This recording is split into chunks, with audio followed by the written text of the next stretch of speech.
iPhone 13 Pro уже здесь. Оформите заказ первым. А чтобы время пролетело незаметно, вы можете искать лучший ракурс для фото.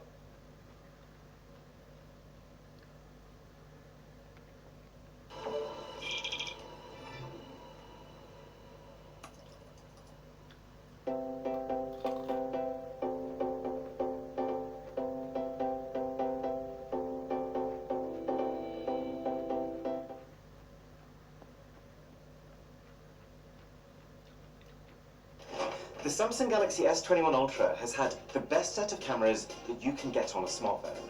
And since it launched, it's also had some major updates on top of that. But the iPhone 13 Pro and iPhone 13 Pro Max are on paper Apple's single biggest camera upgrade since the very first iPhone. So, we've got 12 short categories, and through them, we're going to find out, side by side, who is the 2021 camera champion. And right off the bat, the iPhone 13s are a bit of a turning point. Because in every single camera test that I've done for like the last 5 years, Apple has always lost points for lack of camera features, software modes, and just fun things to do.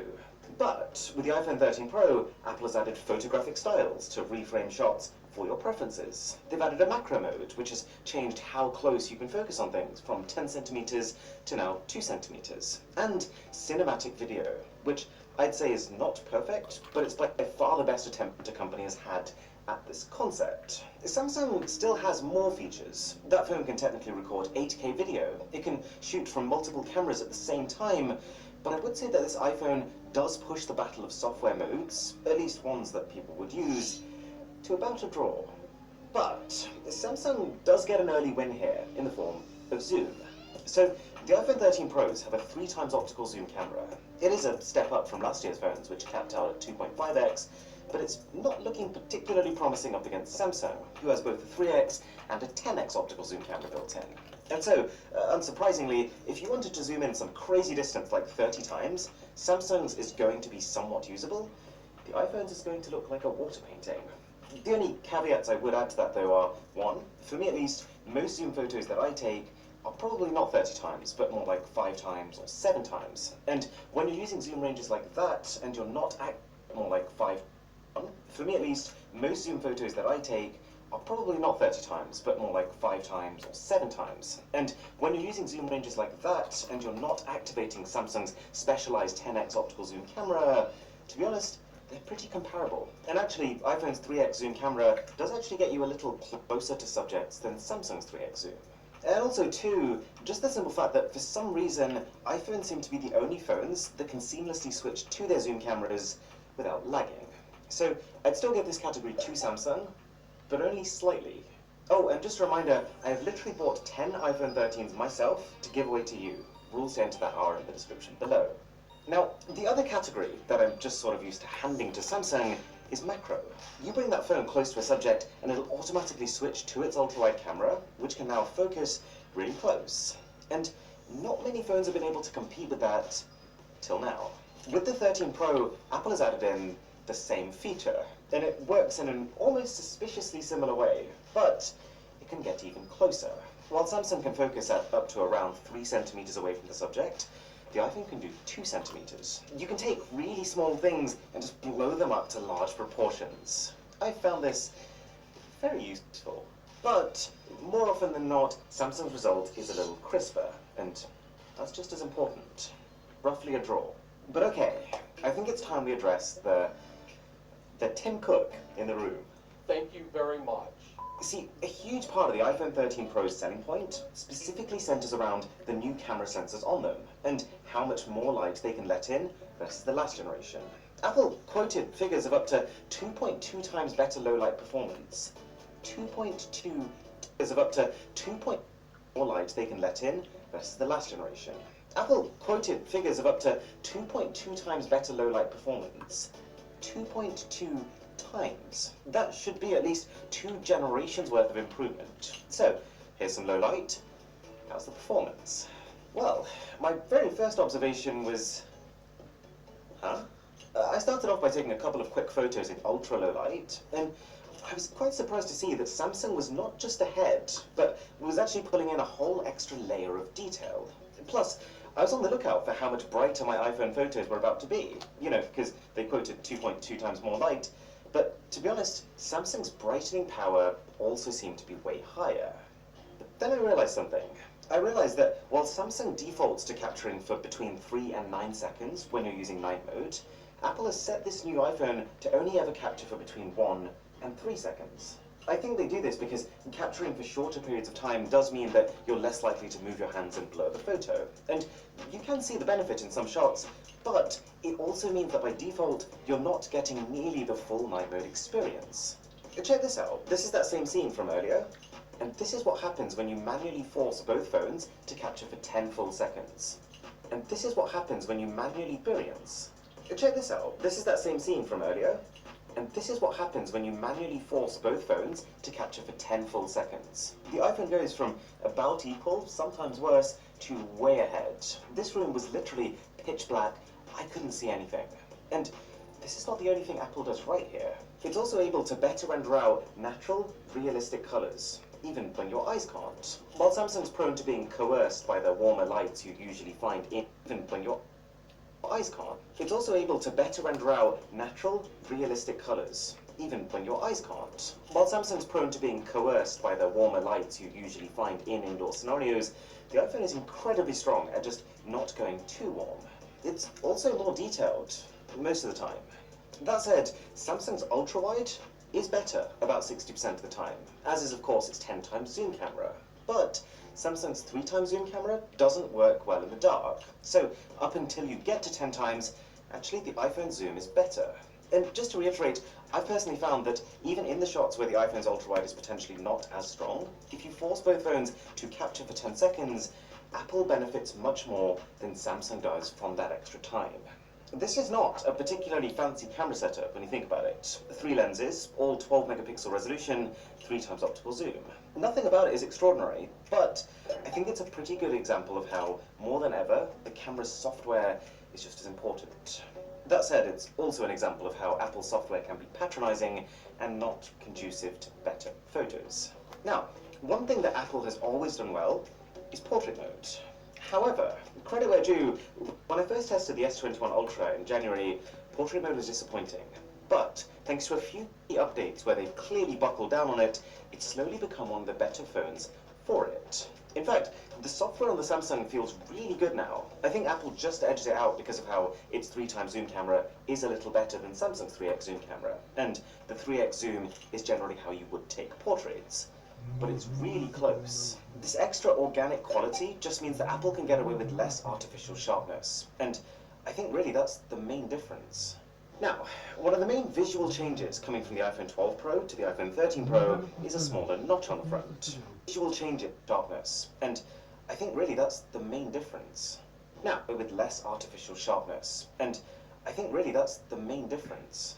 Now, one of the main visual changes coming from the iPhone 12 Pro to the iPhone 13 Pro is a smaller notch on the front. And in case you were worried about how this has affected selfie camera performance, it hasn't. And so, where that leaves us is that, as far as video is concerned, both iPhone and Samsung are much of a muchness. Strong stabilization, copious levels of detail, and very similar ability to cope with harsh backlighting.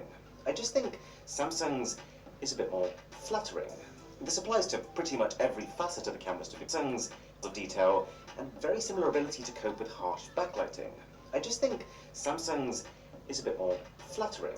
This applies to pretty much every facet of the cameras, to be honest. If your priority is looking good, then Samsung's got that nailed down. You can also shoot cinematic video on the iPhone's front camera, and portrait video on the Samsung's. Apple's is slightly more realistic, but it's clear that both features really need some work. And this is an audio test. So right now you're listening to the microphones on the iPhone 13 Pro Max. Now you're listening to the microphones on the Samsung Galaxy S21 Ultra. I don't think either of these is sufficiently better that it should be a deciding factor though. But what about just selfies? Well, on paper, this should be a whitewash. Samsung has a 40 megapixel resolution with a larger sensor. This should be. But what about just selfies? Well, on paper, this should be a whitewash. Samsung has a 40 megapixel resolution with a larger sensor size. Apple has a tiny 12 megapixel one. But for most photos, Samsung doesn't look too far ahead. Yes, its larger sensor does translate to a little bit more natural background blur. It gives the slight inkling of, yeah, I took this on a proper camera, whereas the iPhone front camera still feels like a front camera. But for most shots, there's not that much in it, and Apple's lens is wider, so slightly more room if you fancy a group selfie. But there's two things that I would say tip the balance in Samsung's favor. One being portrait mode. I think more often than not, Samsung selfie portraits are more accurate, with sharper edges. And this really solidifies just how much work Samsung has put into portraits. While they're not quite as good when taken on the rear cameras, the main reason why seems to be just the inferior quality of hardware on the lens being used. But on the front, where Samsung has actually put in the resources to create better hardware than Apple's, the results speak for themselves.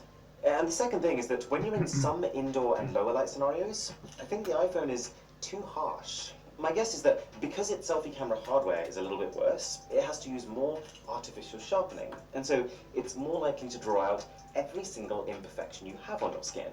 If someone started a dating profile with this photo, they'd probably get banned for violation. If someone started a dating, it's more likely to draw out it has to use more artificial sharpening, and so it's more likely to draw out every single imperfection you have on your skin. If someone started a dating profile with this photo, they'd probably get banned for violation. And the final thing, before we get to the really important categories, is slow-mo. I used to get quite excited about slow-mo and the latest developments in it, but for the last few years, I've just had this distinct feeling that none of these companies care about it anymore. The feature has barely evolved, and we're still in the same position that we were in 2018. Both phones can shoot footage that's 8 times slowed continuously, and the quality is pretty comparable, but then Samsung's can go slower, being able to shoot short bursts of 32 times slowed footage. But the fact that this super slow-mo still looks like this in 2021, it's pretty criminal. Samsung can have this victory, but slow-mo as a category seems to be drifting into irrelevance. You can also take slow-mo on the front of both phones, but I'm yet to find a use for it. Okay, let's talk about photos. General daytime photos. It's a bit of a toss-up. In fact, no, it's a bit of a mess. Like, I wish I could tell you that there was a clear winner here, but honestly, even my preferences change literally every photo. For example, for a straight-up landscape, I prefer the poppy colors and slightly cooler tones of the Samsung. But on a technical level, the iPhone's image is just packed with detail. You can zoom into any part of a daytime iPhone 13 Pro photo, and it is completely noise-free. That's not quite the case on Samsung. But then in challenging lighting, Samsung's aggressive dynamic range is better able to control the bright areas. And this is especially true for the ultra-wide cameras, where the iPhone can end up overexposed. But then, the iPhone's lower contrast is quite often more flattering on faces. If you get closer up to a camera and Samsung realizes that you're a person, then it will brighten your face. But if you're further away, then it will just treat you like a landscape. Or in other words, aggressively.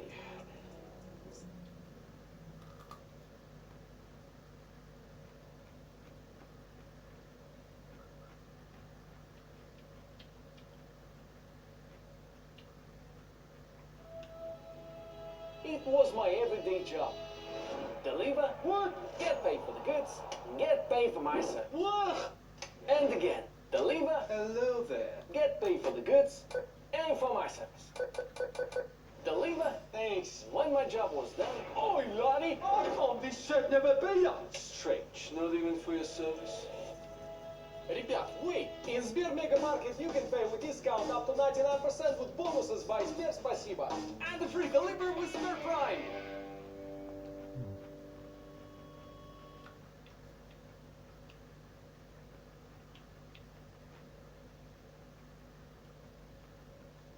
Starting to sound a bit odd.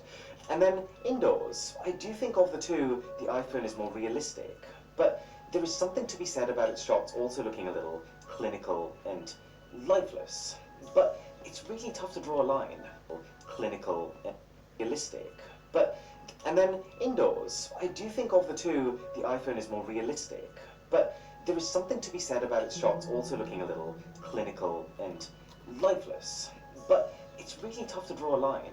Like, this is my cat Milo, and I think this iPhone shot is more representative of the real scene.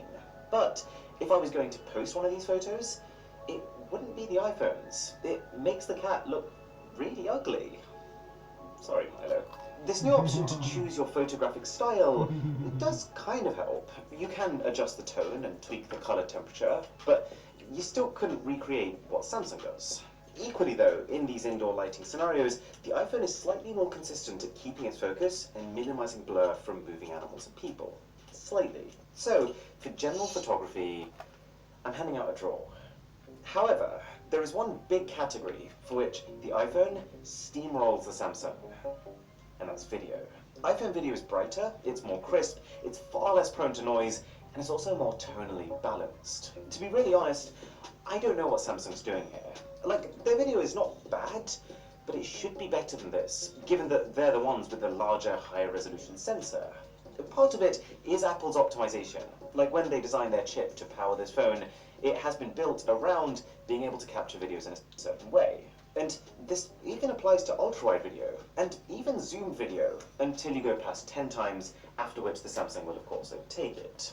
Plus, Samsung's footage also seems to degrade faster when the lighting falls. Like if we go to a somewhat dim room and try to start recording, it is immediately struggling. And then the darker it gets, the more these differences are exaggerated. The only caveat that I would say for the iPhone is that it does still have these annoying little lens flares when you point it directly at bright sources. They had it last year, they didn't fix it. But yeah, for video, the iPhone wins in daylight, it wins in indoor light, it wins in low light. And so if you're one of those people who takes more video than you do photo on your phone, there is no better tool than the iPhone 13 Pro. And the final category, before we pick a winner, is stabilization. In 98% of cases, you'll probably find them identical. The differences only come when you push them to the extreme. Like, you try sprinting, then you will actually feel Samsung's advantage in this field. That lead can also be increased with the use of Samsung's Super Steady mode, but it caps your resolution at 1080p, which, honestly, I mean, I've had this S21 Ultra for 7 months now. I've not once used it, because I'd rather have bouncier video than video that's literally a quarter of the quality. But yeah, I feel pretty comfortable handing stabilization to Samsung. So, who won? If we count up this little tally I've been keeping, you can see that of these 12 categories, Samsung has won 6.5, just over half. But do remember that different categories are obviously of different importance, and some were close wins, others were thrashings. So that score is only to give you an idea. My gut feeling, having spent the last 4 or 5 days taking hundreds upon hundreds of shots with both of these, is that the Samsung has the potential to be more surprising. It's on balance the more amusing camera to use, both in terms of how expressive its images are, and also the tools it gives you to achieve them.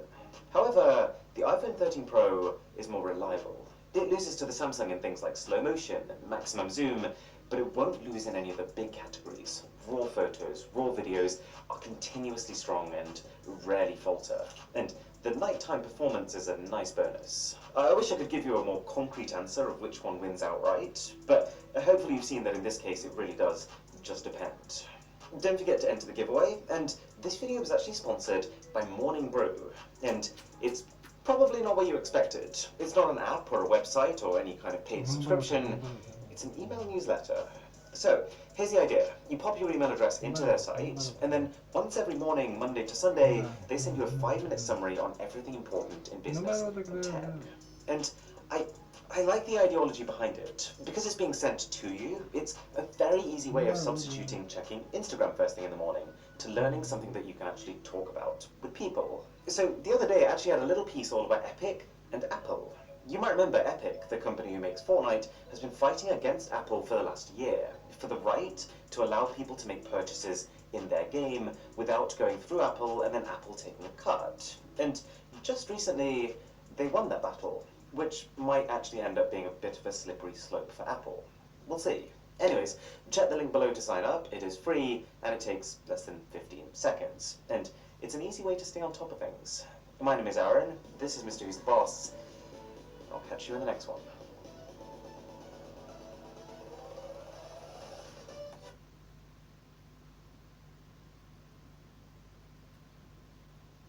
Welcome. This is an ear training practice using all intervals from unison to a perfect octave, not including unison. We will be practicing with 24 examples of ascending, descending, and stacked intervals. Use the timestamps in the description to access the 3 different sections of this exercise. In this practice, I will play the interval one time, give you 5 seconds to listen and decide what kind of interval it is. I'll play it one more time, and then I will tell you what the interval was. We're going to start with ascending intervals. Example 1. Ну, наоборот, значит, да наоборот. Да наоборот.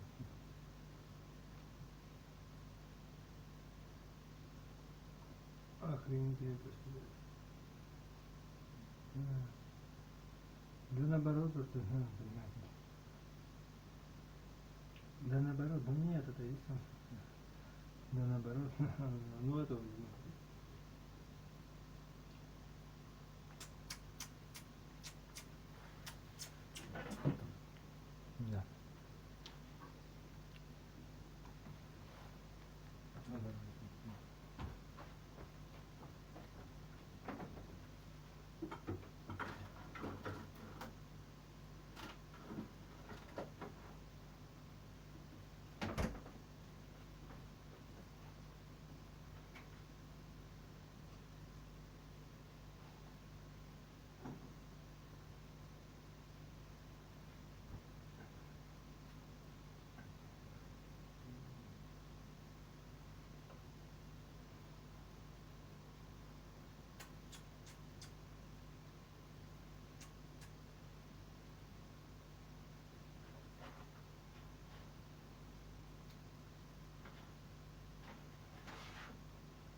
свое.